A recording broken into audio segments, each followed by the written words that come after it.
নমস্কার, আমি অর্ণব। ঋষিবাণীর আরও একটা নতুন পর্বে আপনাদের সকলকে স্বাগত জানাই।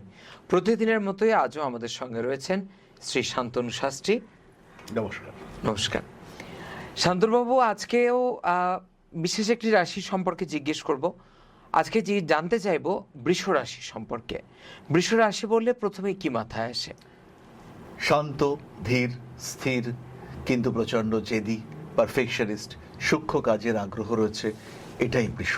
প্রত্যেকটি কাজ যেটা আমি ধরেছি সেটা শেষ করব, যে রেসপন্সিবিলিটি আমার উপরে চাপানো হয়েছে সেটা কমপ্লিট করব, এটাই বৃষ রাশি। অন্যদের থেকে আলাদা, অন্যদের থেকে স্থির, এবং তার সঙ্গে সঙ্গে শিল্প সঙ্গীতের অত্যন্ত বুদ্ধিসম্পন্ন যারা বোঝেন, তারাই হলেন বৃষ রাশি বা লগ্নের মানুষ। বৃষ রাশি সম্পর্কে যখন জানছি তখন একদম শৈশব থেকে শুরু করি। বৃষ রাশির যে সমস্ত জাতক জাতিকা শিশুরা রয়েছে, যাদের সবে জীবনে পথ চলা শুরু, তারা তাদের শিক্ষার ক্ষেত্রে কি বলবেন? বৃষ পড়াশুনো করতে ভালোবাসে। ইন জেনারেল খুব পারিপার্শ্বিক সমস্যা না আসলে পরে এরা পড়াশুনো করতে চায়। এদের অধিপতি শুক্র, এবং একটা নির্দিষ্ট লক্ষ্য, একটা নির্দিষ্ট মুখে এরা পড়তে চান। এদের পড়াশুনোর ধারাটা উপলব্ধি করতে হবে, কোথায় কোন দিকে এরা ম্যাক্সিমাম এফোর্ট দিতে পারে বা কোন দিকে এদের গ্রোথটা বেশি সেটাকে রিয়ালাইজ করতে হবে। এবং তারপরেই কিন্তু বৃষকে তার এডুকেশন বা স্ট্রিম সিলেকশন করতে হবে। চাপ নয়, প্রেশার নয়, তার ক্ষমতা অনুযায়ী সবচেয়ে বেশিটা দিতে আগ্রহী বৃষ রাশি বা লগ্নের মানুষরা। তাকে বোঝাতে হবে, একটু মোটিভেট করতে হবে, তাহলেই সে তার ম্যাক্সিমামটাই দেওয়ার চেষ্টা করবে। প্রেশার কিন্তু বৃষ নেবে না, এটা বুঝতে হবে। আর যদি ছোটবেলা থেকে তার মধ্যে একটা ভাবনা তৈরি করে দেওয়া যায় যে না তুমি পারবে, তোমাকে পারতেই হবে, তাহলে কিন্তু বৃষ যদি এটা ফিল করে যে আমি পারবো, আমি তো জানি আমি পারবো, তাহলে কিন্তু বৃষ একদম নিজের দিকে, নিজের লক্ষ্যের দিকে সেটা অগ্রসর হতে পারবে। বৃষ রাশির যারা জাতক জাতিকা, তাদের পড়াশোনার জন্য ঠিক কিরকম পরিবেশ প্রয়োজন? পরিবেশ যেমনই হোক, জায়গাটাকে স্থির হতে হবে। বৃষ রাশি বা লগ্নের মানুষদের 4th হাউসে রয়েছে সিংহ রাশি, যেখানে আমরা দেখতে পাই সূর্যের পূর্ণ প্রকাশ। তাই তার পড়াশুনোর জায়গা হবে খোলামেলা, যেখানে সূর্যের আলো সকালবেলা এসে পৌঁছচ্ছে। এবং এটা খেয়াল রাখতে হবে জায়গাতে যেন মুভমেন্ট না হয়, যে আজকে খাটে বসে পড়ছে, কালকে চেয়ারে বসে পড়ছে, পরশুদিন টেবিলের উপরে বসে পড়ছে, এটা নয়। তাকে পড়ার একটা স্থির জায়গা দিতে হবে, যে জায়গায় বসে শান্ত স্নিগ্ধ পরিবেশে সে পড়াশুনো করতে পারবে। তার বিশেষ আপস অ্যান্ড ডাউনস থাকবে না। তার ক্ষেত্র, তার জায়গায় অবস্থান করে বৃষ রাশি বা লগ্নের মানুষ বা বাচ্চারা তারা পড়াশুনো করবে। তাদেরকে নাড়াচাড়া করা যাবে না। তার পড়ার জায়গা, তার পরিবেশ সেটা স্থির হবে, আলোকোজ্জ্বল হবে, এবং তার যে পড়ার ক্ষেত্র, এনভায়রনমেন্ট, সেখানে গ্রিন থাকবে, সবুজ থাকবে।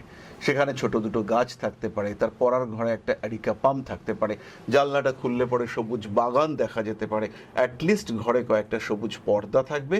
এবং সেই যে জায়গাতে বসে পড়াশুনো করবে, তার যে জলের বোতল থাকবে সেটাও অবশ্যই সবুজ রঙের বোতল হবে।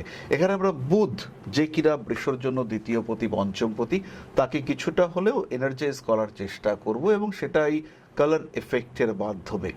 তারই সঙ্গে সঙ্গে বৃষ যখন পড়তে বসার আগে সামান্য মেডিটেশন এটা করা যেতে পারে। আরেকটু মনকে স্থির করবার চেষ্টা আরেকটু বেশি সেটা করা যেতে পারে। নিজেকে ভালো রাখার জন্য বৃষ কী করতে চাইছেন সেটা লিখে সামনের দিকে টাঙিয়ে রাখা যেতে পারে। বৃষ চোখের উপর অনেকটাই ডিপেন্ডেন্ট। তাই বৃষ যে বিষয়গুলো পড়তে পারছে না বা মুখস্থ করতে পারছে না, এরকম অঙ্কের সূত্রের সময় আমরা দেখতে পাই যে সূত্রগুলো লিখে দেওয়ালে টাঙিয়ে দেওয়া হয়েছে। তো এটা যদি বৃষর ক্ষেত্রে করা হয়, বিভিন্ন সাবজেক্টের টপিক ওয়াইজ কথাবার্তাগুলো যদি লিখে দেওয়া হয়, সেটা বৃষের জন্য অত্যন্ত পজিটিভ। আর বৃষ কিভাবে পড়তে চায় এটা রিয়ালাইজ করতে হবে। তার পড়াশোনার যে প্রসেস হতে পারে, সেই বাচ্চাটা মনে করছে আমি লিখবো, লিখে লিখে মুখস্থ করব, বা সেই বাচ্চাটা চাইছে যে আমার মা বারবার আমার পড়া ধরুক। তাহলে এই জায়গাটা বুঝতে হবে যে সে কি চাইছে, তাকে এই জায়গাটাতে কিন্তু বেশ খানিকটা ফ্রিডম দিতে হবে। তাহলেই কিন্তু সে ম্যাক্সিমাম এফোর্ট দিয়ে পড়াশুনো করতে পারবে, আর পড়াশুনোর জায়গাতে ম্যাক্সিমাম সাকসেস পাবে। বৃষ রাশির ক্ষেত্রে রঙের, কালারের কিন্তু একটা বিরাট বড় ভূমিকা, সেটা আমরা জানতে পারলাম। এবার যেটা জানতে চাইব, বৃষ রাশির যে সমস্ত শিশুরা বা যারা ছাত্রছাত্রী যারা পড়াশুনো করছে, তারা তাদের স্মৃতিশক্তি কিভাবে বাড়াবে? বৃষ রাশি বা লগ্নের মানুষদের স্মৃতিশক্তি বাড়িয়ে তোলার জন্য আমরা সেই কালার এফেক্টকে ইউটিলাইজ করতে পারি। গ্রিন কালারটাকে ব্যবহার করানো যেতে পারে। আর এর সঙ্গে সঙ্গে সকালবেলা সূর্য প্রণাম, সূর্যদেবের আরাধনা, একটু জল নিবেদন, সকালবেলা উঠে একটু পুজো পাঠ করা, সকালের সূর্যের আলো সেটাকে রিয়ালাইজ করা, ফিল করা, এই সমস্ত কাজকর্মগুলি করা যেতে পারে। বৃষ রাশি বা লগ্নের মানুষ তারা যে খাতা ইউজ করছেন বা বই ইউজ করছেন সেখানে একটু গ্রিনিশ ইয়েলো বা ইয়েলোইশ গ্রিন কালারের মলাট দেওয়া, এগুলো কিন্তু তার স্মৃতিশক্তিকে অনেকটাই ইমপ্রুভ করতে সাহায্য করবে। স্পেশালি বৃষর জন্য আমি একটা সিম্বল সাজেস্ট করব, সেটা হচ্ছে একটি বুদ্ধদেবের ধ্যানস্থ মূর্তি। বুদ্ধদেব তিনি ধ্যানস্থ অবস্থায় রয়েছেন, অথবা ভগবান শিব তিনি ধ্যানস্থ অবস্থায় রয়েছেন। এই যে হিউজ হাই কনসেন্ট্রেশন, এই ক্ষেত্রটিকে আমরা কাজে লাগাতে পারি। আর এই চিহ্ন, এই মূর্তি বা এই মূর্তির ছবি, তার মাধ্যমে কিন্তু বৃষ রাশি বা লগ্নের মানুষরাও তাদের কনসেন্ট্রেশন, মেমোরি পাওয়ার, এগুলো খুব সুন্দরভাবে বাড়তে দেখতে পাওয়া যাবে। তার মানে একটা কথা ভীষণভাবে পরিষ্কার, বৃষ রাশি জীবনে যাই করতে যাক না কেন ছোটবেলা থেকে, তাদের ক্ষেত্রে কিন্তু কালার এফেক্টটা ভীষণভাবে জীবনে প্রয়োজনীয়, সেটা স্মৃতিশক্তি হোক বা পড়াশোনার পরিবেশ হোক, সব ক্ষেত্রে। এবার যেটা জানতে চাইবো, এবার শিশু একটু একটু করে বড় হলো, বড় হওয়ার পর তাদের চাকরি বা অর্থভাগ্য, এই সমস্ত ক্ষেত্রে আধ্যাত্মিকতার গুরুত্ব ঠিক কতটা? বৃষ রাশি বা লগ্নের মানুষ এরা চাকরি প্রবণ, এরা চাকরি করতে ভালোবাসে এবং এরা ছোটবেলা থেকেই মনের মধ্যে একটা জিনিস ধরে রাখে যে আমি একটা সিস্টেমে চাকরি করব, আমার 10টা 5টা ডিউটি হবে, বা যাই হোক না কেন পরিশ্রম আমি করব। বৃষ পরিশ্রম করতে ভয় পায় না। এই ক্ষেত্রটিতে পরিশ্রমের সঙ্গে সঙ্গে বৃষর একটা বিষয়ের প্রয়োজন, সেটা হলো রেকগনিশন, চাকরি প্রাপ্তি বা চাকরি প্রাপ্তির পরবর্তী পর্যায়ে এখানে রেকগনিশনটা খুব জরুরি। বৃষ খাটবেন, কিন্তু তার সঙ্গে সঙ্গে তাকে অ্যাপ্রাইজ করতে হবে, তাকে বলতে হবে যে না তুমি খুব ভালো করেছো, তোমার জন্যই কিন্তু কাজটা হলো। সত্যি সত্যিই তার জন্য হয়েছে, সে মিথ্যে প্রশংসা চায় না, কিন্তু যেটা সে করেছে, যে জায়গা বা যে ক্ষেত্রে তার এফোর্ট ম্যাক্সিমাম ছিল, তার রেকগনিশনটা তার দরকার। এবং আধ্যাত্মিক চর্চার মাধ্যমে বৃষ কিন্তু তার এই ক্ষেত্রটি, কমিউনিকেট করবার ক্ষমতা, এগুলোকে ক্রমাগত বাড়িয়ে তুলতে পারে। আর বৃষর ক্ষেত্রে কিছু অদ্ভুত প্রতিবন্ধকতা আছে। বৃষ চাইছে কারোর সঙ্গে কথা বলতে, কিন্তু অদ্ভুত জেদ, বৃষ গিয়ে নিজের থেকে কথা বলতে পারছে না। বৃষ এবং বিপরীত দিকের মানুষ দুজনেই জানেন যে আমাদের দুজনের মধ্যে একটা অ্যাটাচমেন্ট রয়েছে, আমরা দুজন দুজনের কথা শুনতে চাই, বলতে পারি, কিন্তু সবসময় এটা খেয়াল রাখতে হবে বৃষ কিন্তু গিয়ে নিজে থেকে পারেন না। তো এই সমস্ত ক্ষেত্রগুলোকে আধ্যাত্মিকতার মাধ্যমে খুব সহজে বৃষ কমিউনিকেট করতে পারেন।